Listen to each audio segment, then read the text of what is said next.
way to get a solid boost for your 2004 through 2008 F-150's height, excluding the Raptor models. This 3-inch front, 3-inch rear leveling lift kit is a good choice to consider. With being one of the largest spacer options in the category, this is tailored to the F-150 owner looking for some of the most height they can get in one of the easiest kits possible. This height is great for fitting a larger tire and getting a more aggressive stance for the truck without changing up the ride much, keeping the factory components whether you don't want the hassle of changing them out or your current shocks and struts are in good condition.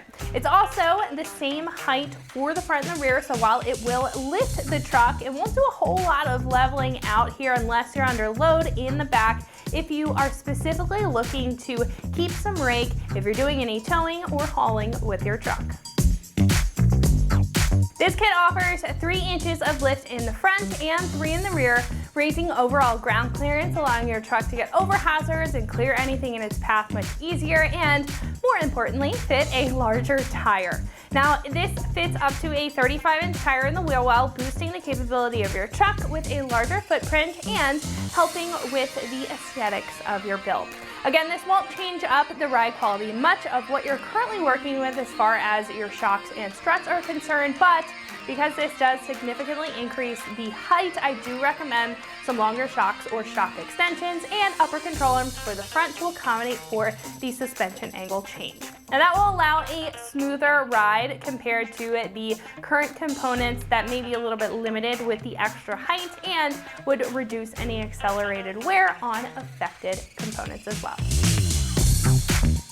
This set consists of aluminum spacers for the top of the front strut and steel spacers for underneath the leaf spring on the rear axle. Now the rear block here measures true to 3 inches in size, but because of the independent front suspension, the spacers in the front measure out to about 2 inches.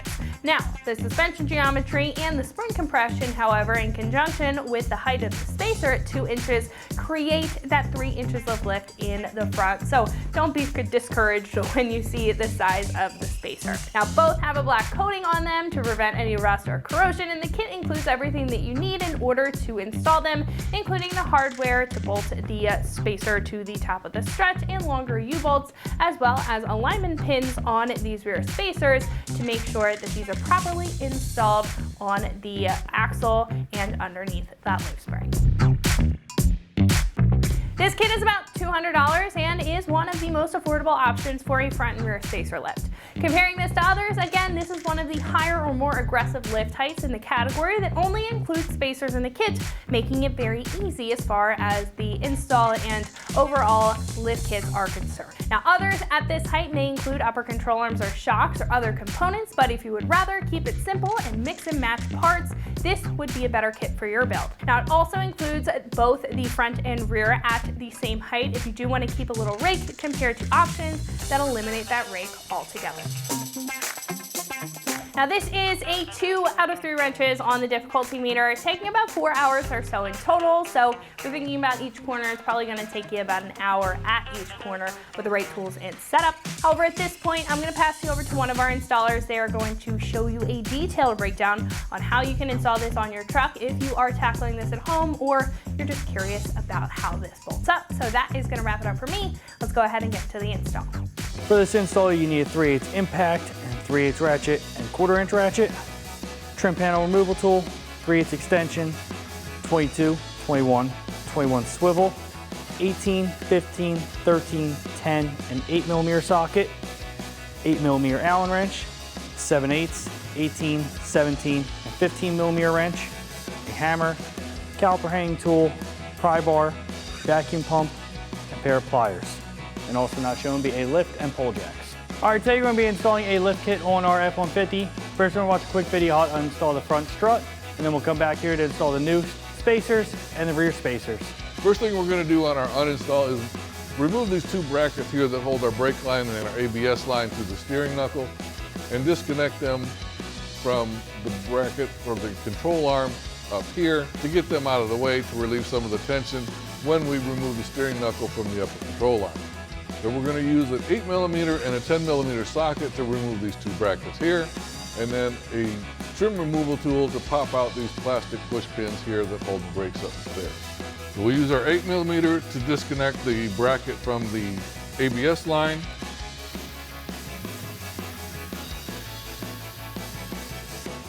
And then we'll use our 10mm socket to disconnect our brake hose from the steering knuckle.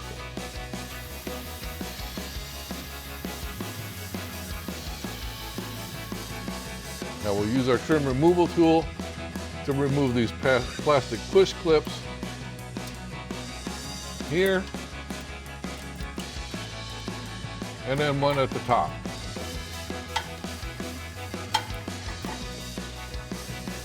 Next thing we're going to do is remove our brake caliper and our rotor to get those out of the way and remove some of the weight from the steering knuckle. So we're going to use our 21mm socket on the back of the steering knuckle here to remove our brake caliper.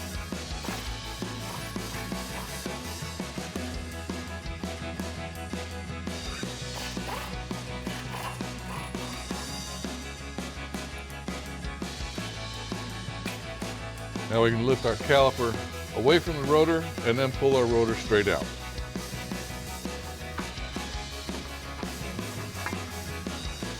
Now you want to hang up your rotor on some sort of a hanging device to keep the stress off of your brake hose. And now we'll just go ahead and pull our rotor off. Now we're going to go ahead and disconnect our tie rod end from our steering knuckle using our 21mm socket. Now with our nut removed, you can go ahead and tap the bottom of this tie rod shaft to tap it up and dislodge it from the steering knuckle.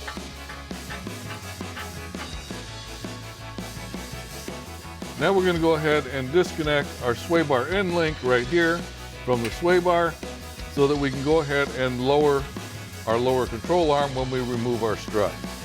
So we're going to use an 18mm wrench to remove that nut.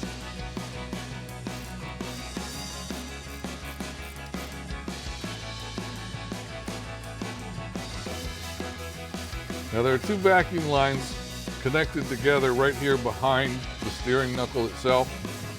What we're going to do is just going to pull those off. Next thing we're going to do is remove this dust cap and the 13mm nut that holds the axle into the steering knuckle. But before you remove that nut, what you want to do is put a vacuum pump on the larger of the two ports that we just disconnected the vacuum lines for, because that will prevent some damage to the actuator that's inside the steering knuckle. So let's go ahead and get this dust cap removed and get our vacuum pump installed. Now you can use a pair of adjustable pliers or a small flathead screwdriver to get in here and pull that dust cap off. Now we're going to go ahead and hook up our vacuum pump, like I said, to the larger of the two ports back here.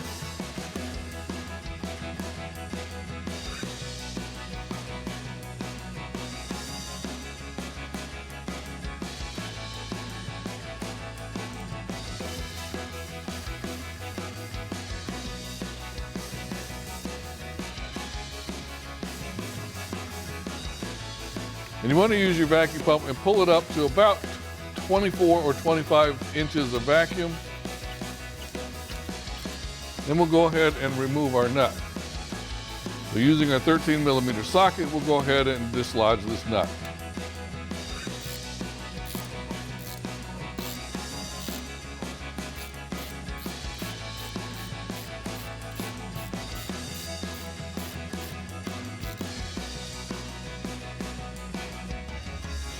Now we can go ahead and disconnect our steering knuckle from our upper control arm using our 18mm wrench.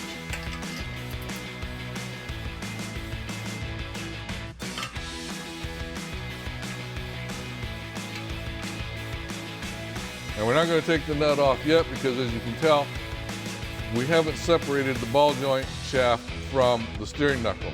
So to do that, we're going to use our hammer, and we're just going to smack the top of the steering knuckle here to dislodge that ball joint shaft. Now with it loose, we can go ahead and remove our nut. We'll go ahead and separate our ball joint from our steering knuckle and lay that off to the side. Now we're going to remove our two lower strut mount bolts here and here using our 19mm wrench and a 19mm socket.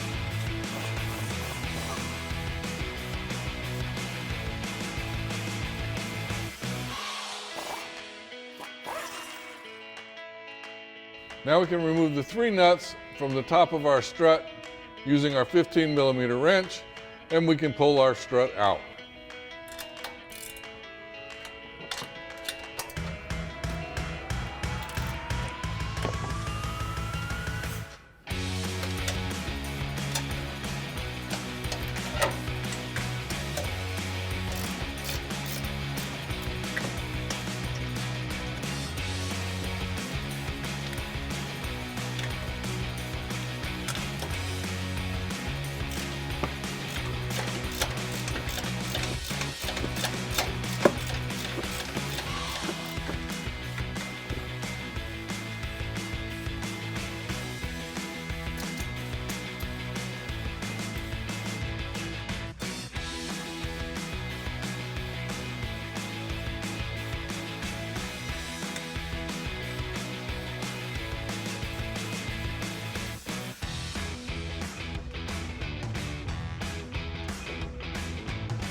And now you can repeat that whole process for the other side.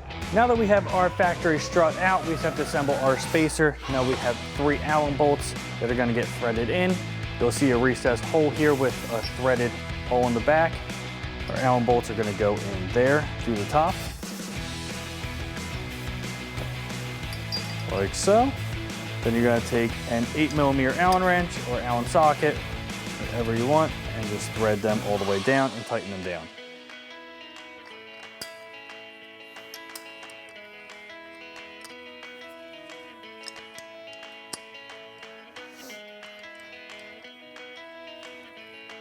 Now that they're tightened down, we're gonna flip it over. These will be your new studs going through the top.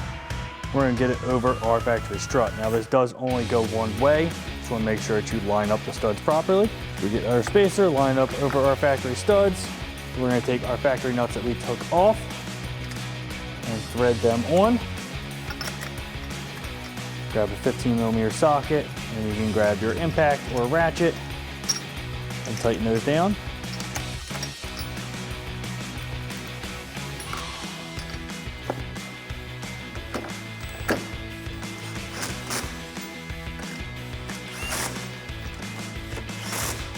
Now for the bottom of your strut, you will see these factory studs on here. Now in the uninstall, you didn't see them. Ours were nut and bolted. Your factory ones will come like this. Now with these in here, you're not gonna be able to get this strut back in place with the 3-inch spacer. What we're gonna do is we're gonna thread our nut back on each stud. We're gonna grab our hammer and just hammer them off. Now you can either reuse them, you just gotta be careful and try not to damage the threads, or what we're gonna do in our case is just grab a nut and bolt with a couple washers, and we're gonna install it that way. We got our nuts threaded on, and just hammer them off. Now we see you get our studs out, just gonna grab a pair of pliers and just hold that in our impact in 18 and zip that nut off.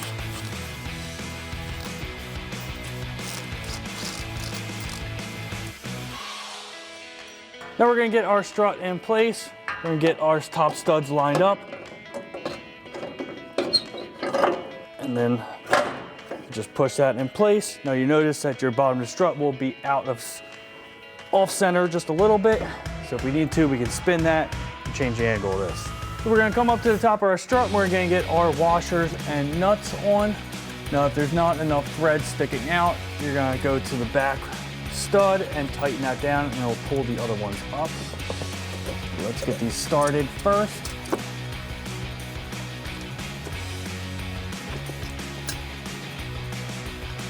Then we'll grab our 17mm ratcheting wrench and tighten those down.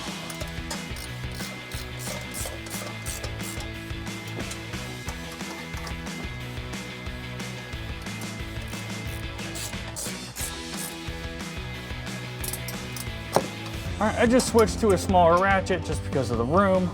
No big deal. Go ahead and get that back one tightened down.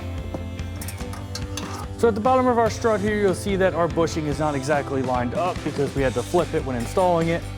Easy fix, we're just gonna grab an extension. You just go in there and just twist that. And that'll get you to about the right angle. We can push that back and you can either reinstall your studs or we're gonna do our bolts and nuts.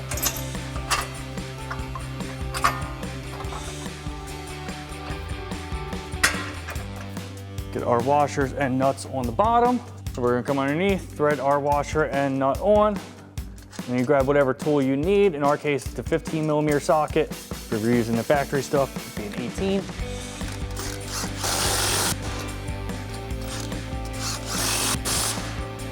So now we're gonna get our axle back in place. We have our vehicle jacked up a little bit with our pull jack under our lower control arm, pushing it up a little bit. We're gonna get this lined up. Just make sure you still have vacuum on your vacuum pump. I'm gonna get this lined up in place so we can get our stud back through. All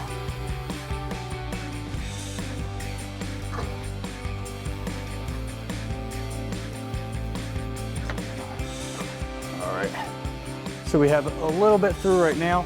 We're just gonna throw our nut on so it doesn't pull back through. And then we just need to spin our axle a little bit just to get everything to line up. All right, now I was messing with it a little bit off camera just to kind of get it in position, and off camera it just slipped in for us. You just might need to just spin the axle a little bit or just keep rocking the knuckle a little bit just to get it in place, just to line up with those gears. But once you have that on there, just grab your impact and 13mm socket and tighten this axle nut down. And once you have that tight, we can take our vacuum pump off and take the line off here. So now we have our pull jack under our lower control arm, jacking it up a little bit more just to get our upper ball joint into place. So just grab a little pry bar, go in between your spring and the upper control arm, and get that all lined up. And then we can thread our nut back on. Once we get that threaded on, we can actually take our pull jack out of the way, lower it down a little bit just to make everything a little bit more accessible, and tighten everything down. So we're gonna tighten our upper ball joint now. We have our 18mm ratcheting wrench, and we also have a 1/4" ratchet with a shallow 8mm socket to hold the stud from spinning.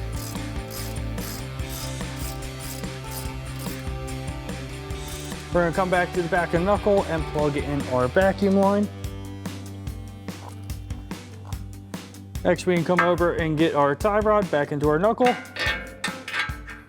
thread on our nut, grab our impact and 21mm socket, tighten that down.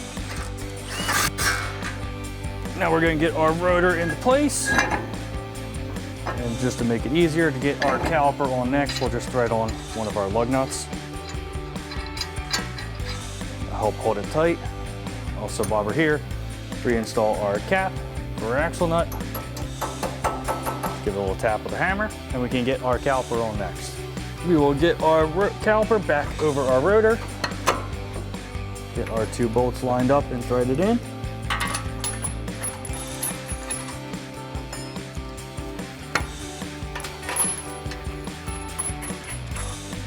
Grab our impact, and I have a 21mm socket. You can use a regular socket with a ratchet. It's just personal preference. And tighten those down.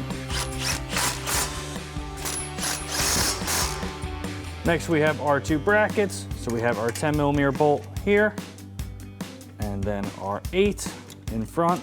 Grab a ratchet and tighten those down. Secure our line here. And we can get our sway bar link back on. We'll thread our nut back on.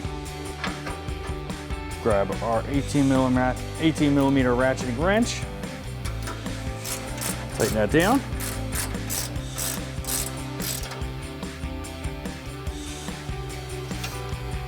Now that you have this side all secured, you can go ahead and do the same thing on the other side of the truck. So now we're at the back of the truck here. We're gonna take our shock bolt out on our lower shock mount. So we're gonna grab an 18mm wrench to hold the nut, and our impact and 15mm socket. Take off the head. As you can see, we do have our axle supported with a pull jack. We can take our bolt out, just like so.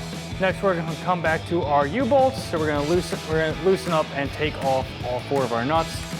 So we're gonna grab our impact and 21mm socket.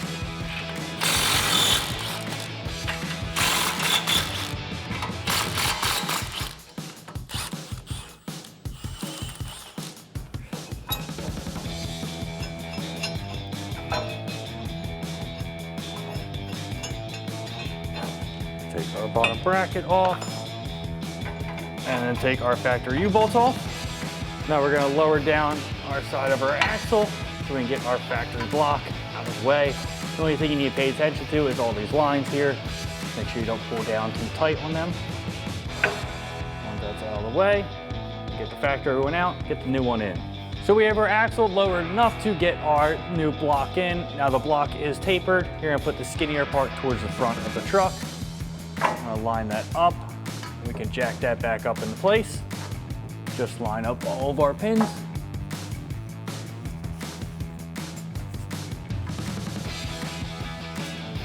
Then we're gonna grab 2 of our newer U-bolts.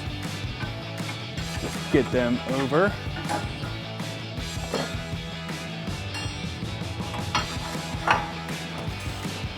And we will reuse our factory bottom plate. But we have new hardware for our U-bolts. So we're gonna put a flat washer and then our nut on.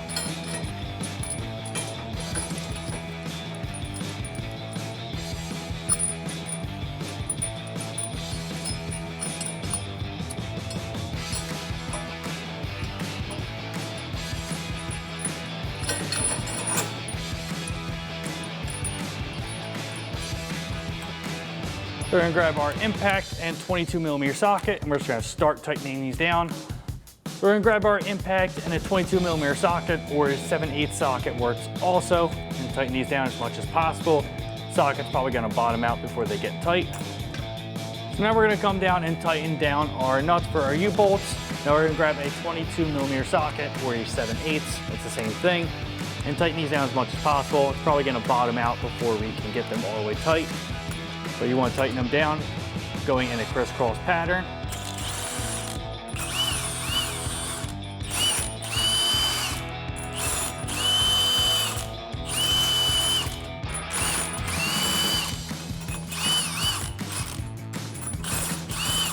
As you can see, they bottom out.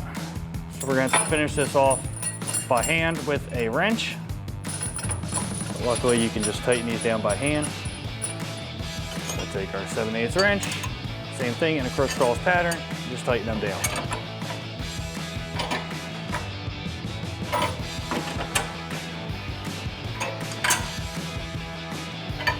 Last thing we need to do here is put our shock bolt in, so you can actually just pull that up, get it lined up, get our nut threaded on. So we're gonna grab our 18mm wrench and our 15mm wrench just because it is tight with these new U-bolts, and tighten that down. Now that you have this side all secured, you can go ahead and repeat all those same steps for the block on the other side. And that wraps up our install of our 3-inch front and 3-inch rear leveling lift kit for our 2004 to 2020 F-150, excluding the Raptor. And remember, for everything F-150, keep it right here at AmericanTrucks.com.